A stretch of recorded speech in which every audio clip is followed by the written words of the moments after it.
Not a cool morning by any means, but it definitely was gloomy. We did have clouds and limited sunshine like we're seeing here out at our Groover Roofing and Siding traffic camera out there in Niles, and a little bit of rain, a few hundredths of an inch, maybe a tenth of an inch or so in some areas. That will change, though, as we head into the afternoon. We have an upper level low that is just continuing to dominate the Great Lakes, and this is just spinning those showers counterclockwise over the lake into much of northern Ohio. We're seeing it here across northeast Ohio into western Pennsylvania. Widespread light showers, but there are some pockets of some more moderate rain. You could see those yellows and oranges and even reds picking up across the area, and that's more indicative of maybe just a touch more rainfall as far as those rainfall rates go.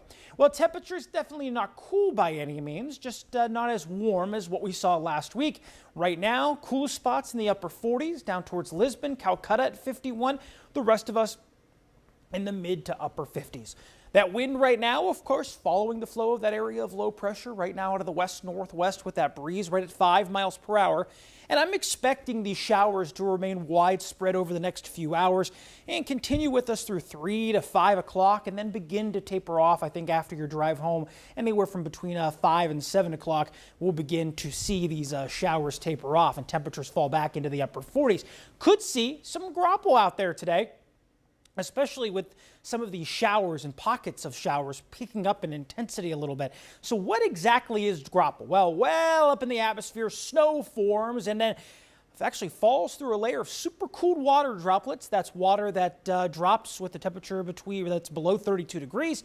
The droplets then freeze and then they stick to actually the snowflakes that are falling. And what's really cool after that is they actually end up becoming little white pellets that fall on the ground. Of course, they're a bit softer than hail and you actually step on them and everything. So it's not exactly ice like hail. It's a little softer than that.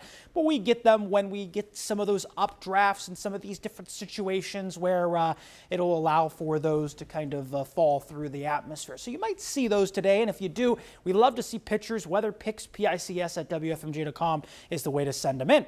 Might see some patchy fog as we head into tomorrow morning, especially as those clouds clear and the winds remain fairly light. Overall visibility doesn't look horrible into tomorrow morning, but you might incur that on your drive into work. Overall for Tuesday, though, that wind stays out of the west. Clouds will clear for a little bit of time, and we'll see a partly sunny sky. Into Wednesday, though, I'm expecting the day to stay fairly dry. Clouds will build back in, and then we might deal with a shower later into the afternoon and into the evening. Once again, though, expecting this low pressure to kind of pivot back into our Thursday and early Friday morning.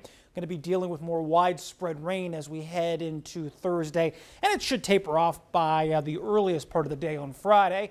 But we still are left with these high temperatures that are largely below average, but just slightly. I think the coolest area will be well off to our southwest, across the lower Tennessee River Valley into the Mississippi River Valley and portions of the Gulf Shores. Temperatures in the mid-60s tomorrow, not too bad. Low 60s to low 50s, though, Wednesday into Thursday. That'll be our coolest day of the week. Upper 50s for Friday, Jen, and then 62 on Saturday. That'll be nice with the sunshine, 60 on Sunday. So nothing horrible, just no 80s or 70s here in our 7-day forecast.